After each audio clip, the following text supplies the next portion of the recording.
Hello once again, ladies and gentlemen. This is Joe DeLucio. I am reporting to you from Selma, Alabama. Myself, along with photographer William Pemberton, are here to cover the Battle of Selma reenactment. And, of course, that's going to be happening on the weekend of the 17th through the 20th here in Selma. We are at the battlefield right now. Very quiet now, but the reenactors will start arriving here fairly soon, and they'll be taking up residency. It is very authentic to the point that you're not going to see anything that, and when you come to the battle, you're not going to see anything that would be 21st century.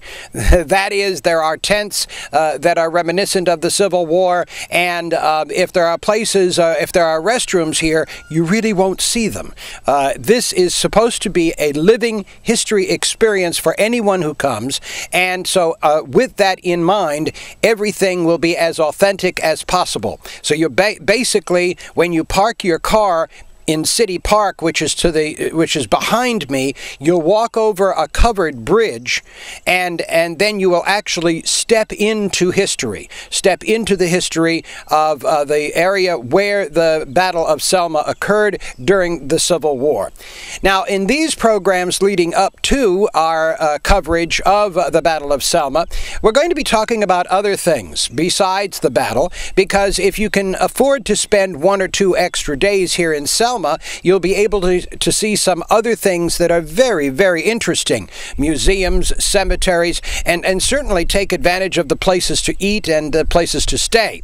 Right now, we're going to spotlight one of those places, and that is Sturdavent Hall. Now, Sturdavent Hall, and we'll tell you a lot more about that in just a moment, but it is going to be used on Saturday night for a ball, a Civil War ball, where the reenactors and anyone who would like to come can go, but you have to dress in period costume, Civil War costume. Now, basically, for the ladies, that would be hoop skirts. For the men, of course, it would be the blue or the gray, and that is exactly what's going to happen. But we're going to tell you more about where it's going to be held and the hall itself from Carol Henry of Sturdavent Hall.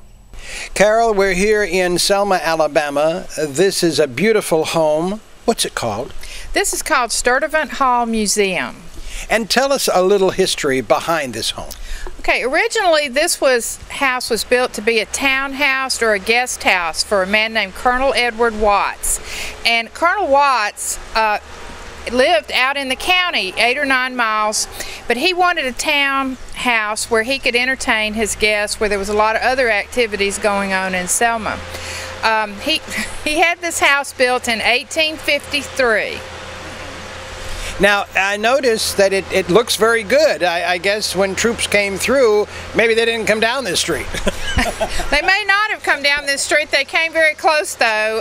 They did a lot of damage in Selma, but we're really not certain how the then apartment house survived the Civil War. Mm-hmm. Now, we are outside, as people can hear, and we've got a beautiful courtyard here, and I know that part of the home is used for private parties and events. Can you tell us what goes on out here?